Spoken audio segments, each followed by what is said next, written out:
कि अपचयन जब कराएंगे अप अपचयन और ऑक्सीकरण ज़्यादातर लोग तो समझते होंगे।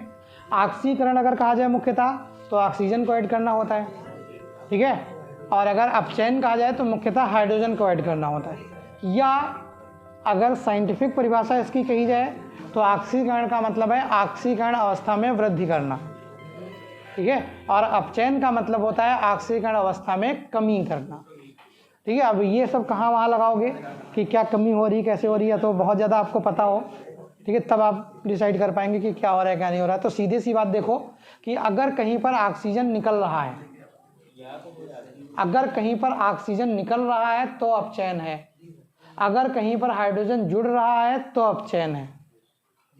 समझ गए? ध्यान से समझिएगा, बहुत जल्दी में ना रहिएगा वरना कंफ्यूज कर जाएंगे, ठीक है। अगर कहीं से ऑक्सीजन निकल रहा है तो अपचयन है, ऑक्सीजन ना, कहीं से ऑक्सीजन निकल रहा है तो अपचयन है, कहीं पर हाइड्रोजन जुड़ रहा है तो अपचयन है। यही दो चीज़ें उल्टा कर दो उसमें, कहीं पर ऑक्सीजन, ठीक है, जुड़ रहा है या हाइड्रोजन निकल रहा है तो वो क्या होगी, ऑक्सीकरण होगी। क्लियर? समझ गए नहीं समझ गए? ऑक्सीजन का जुड़ना या हाइड्रोजन का हटना ऑक्सीकरण है, ठीक है। ऑक्सीजन का हटना या हाइड्रोजन का जुड़ना अपचयन है। तीसरी चीज़ क्या होती है, वही ऑक्सीकरण संख्या में वृद्धि ऑक्सीकरण है, ऑक्सीकरण संख्या में कमी अपचयन है। ये इतनी जल्दी से आप निकाल नहीं पाते हैं, ठीक है। बहुत ज़्यादा लोग ऑक्सीकरण संख्या नहीं जानते होंगे कि क्या होती क्या नहीं होती, तो इसलिए आप सीधे सीधे ऑक्सीजन और हाइड्रोजन देखो। तो यहाँ पे हम क्या कर रहे हैं, C2H5, ठीक है, O C2H5, यहाँ पर हम क्या कर दें, ठीक है, यहाँ पर नवजात हाइड्रोजन डाल दें। अब क्या होता है, अगर हाइड्रोजन डालेंगे तो आपको पता है नवजात हाइड्रोजन डाला है, कोई लिमिट तो है नहीं, जितनी मर्जी होगी उतनी ले लेंगे हम। तो यहाँ से देखेंगे, इसको दे दिया, इसको दे दिया, इसको भी दे दिया, यानी क्या बन गया हमारे पास, एथेन बन गया। कितने अणु बनेंगे, 2 अणु बनेंगे, C2H6, ये भी आपका क्या हो जाएगा, C2H6 और H2O निकल जाएगा आपका। तो यहाँ से आप कहेंगे क्या बन जाएगा आपका, C2H6 के 2 अणु बन जाएंगे और क्या निकल जाएगा, H2O आपका निकल जाएगा। चाहे आप उसको दिखाएं या ना दिखाएं, मेन आपको क्या चाहिए, यहाँ पर एथेन चाहिए या एल्केन चाहिए, क्या बनती है, एल्केन बन जाती है। इसको हम क्या कहते हैं, ठीक है, अपचयन कहते हैं। तो लिख लीजिए जरा अपचयन में, लाल फास्फोरस तथा HI की उपस्थिति में, लाल फास्फोरस तथा HI की उपस्थिति में, लाल फास्फोरस तथा HI की उपस्थिति में यह अपचयित होकर, लाल फास्फोरस तथा HI की उपस्थिति में यह अपचयित होकर एथेन बनाता है।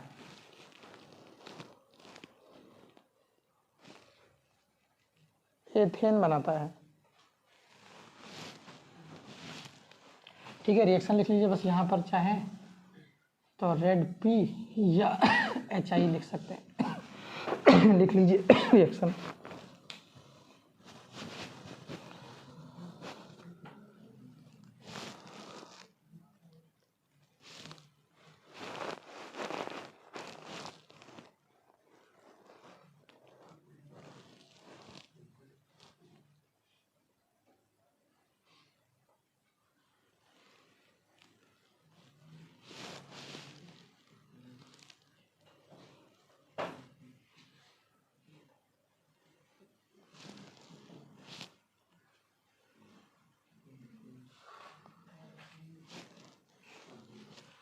लिख लिया?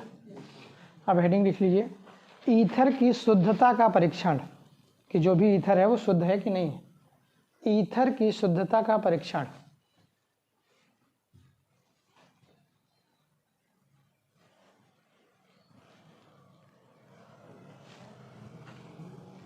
लिखिए, ईथर में मुख्यतः, ईथर में मुख्यतः पेरोक्साइड की अशुद्धि उपस्थित होती है। ईथर में मुख्यतः पेरोक्साइड की अशुद्धि उपस्थित होती है।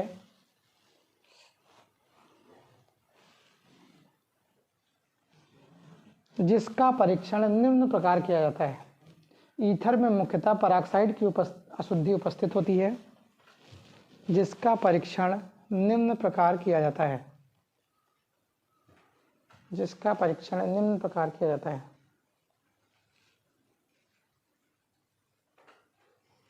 नंबर 1 पहला पॉइंट है, पेरोक्साइड युक्त ईथर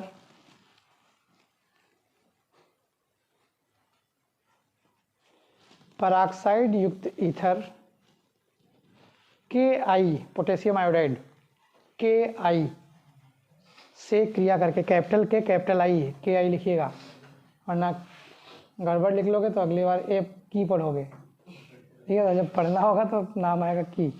क्या लिखा है? Ki से क्रिया करके, Ki से क्रिया करके आयोडीन की बैंगनी वाष्प उत्पन्न करता है। क्रिया करके आयोडीन की बैंगनी वाष्प उत्पन्न करता है। आयोडीन की बैंगनी वाष्प उत्पन्न करता है।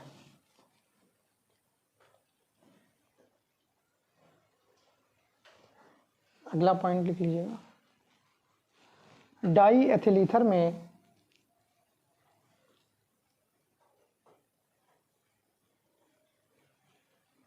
Ferrous aluminium sulphate, ferrous aluminium sulphate, ferrous aluminium sulphate तथा पोटेशियम थायोसाइनेट मिलाने पर, पोटेशियम थायोसाइनेट मिलाने पर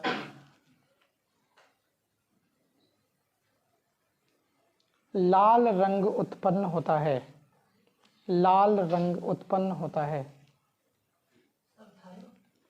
थायोसल्फाइड मिलाने पर, क्या थायोसाइनेट, सॉरी थायोसाइनेट मिलाने पर, ठीक है, थायोसाइनेट NCS, थायोसाइनेट मिलाने पर लाल रंग, पोटेशियम थायोसाइनेट है के NCS, हाँ के पोटेशियम है ना साहब। पहले देखिए साइनेट जो शब्द देख लीजिए जरा क्या अंतर होता है, ठीक है। जैसे अगर कहीं साइनेट है या साइनाइड है तो आप जानते हैं क्या लगाते हैं, CN लगाते हैं, हाँ CN लगाते हैं। आइसो है NC कर देते हैं। अगर कहीं पर शब्द थायो आ जाता है, समझ रहे हैं, कहीं पर शब्द थायो, थायोनिल है या इस तरह का आ जाता है, तो थायो का मतलब होता है कि ऑक्सीजन की जगह उसमें क्या है, सल्फर है। समझ रहे हैं, थायो जो शब्द है, थायो किसको इंडिकेट करता है, सल्फर को इंडिकेट करता है। जैसे साइनेट CNS, ठीक है, NCS आइसोथायोसाइनेट, यानी कहने का मतलब है अगर थायो की बात करेंगे, जैसे साइनेट CNO होता है, मेथिल आइसोसाइनेट शायद नाम सुना होगा, ठीक है, भोपाल गैस त्रासदी में लीक हुई थी।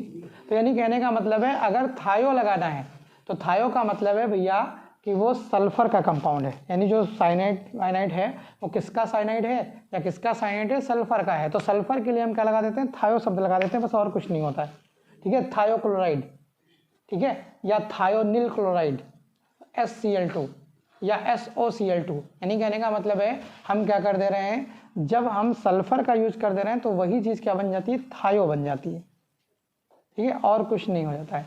कहीं कहीं पर वो अलग होता है, जैसे आपने मर्केप्टन सुना होगा, नाम सुना है कभी, एथिल मर्केप्टन, नहीं नाम सुना है, एथिल मर्केप्टन C2H5SH। एथिल मर्केप्टन एक बहुत इंपॉर्टेंट कंपाउंड है।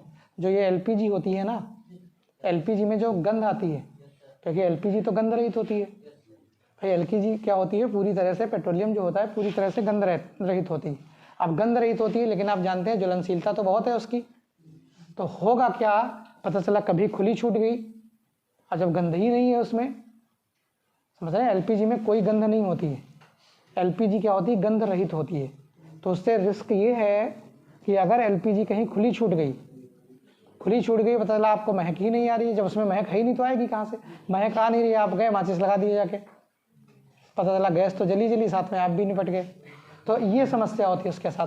तो क्या करते हैं, हम एक ऐसा दुर्गंध युक्त पदार्थ मिलाते हैं जो भैया उसको प्रभावित ना करे और हमको उसके होने की जानकारी देते कि भैया ये उपस्थित है यहाँ पर। तो उसमें क्या मिलाया जाता है, एथिल मरकेप्टन मिला दिया जाता है, जो गंध के लिए मिलाया जाता है। जो एलपीजी में गंध आती है वो एलपीजी की गंध नहीं होती है, वो एथिल मरकेप्टन की गंध होती है। फार्मूला होता है C2H5SH, ठीक है, C2H5SH। एथिल तो हो गया C2H5, SH लगा देते हैं तो मरकेप्टन हो जाता है, यानी मरकेप्टन अल्कोहल हो जाती है।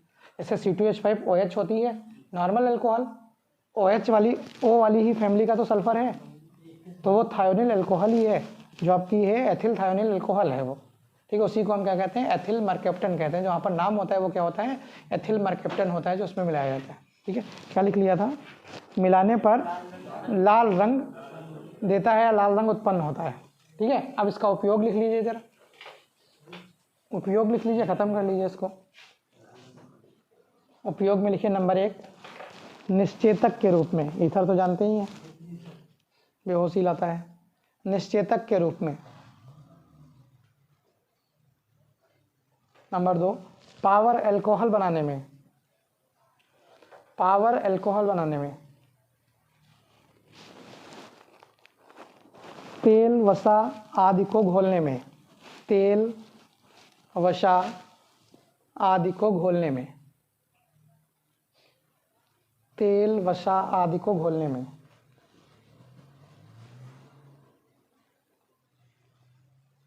अगला पॉइंट, पेट्रोल के साथ ईथर का मिश्रण,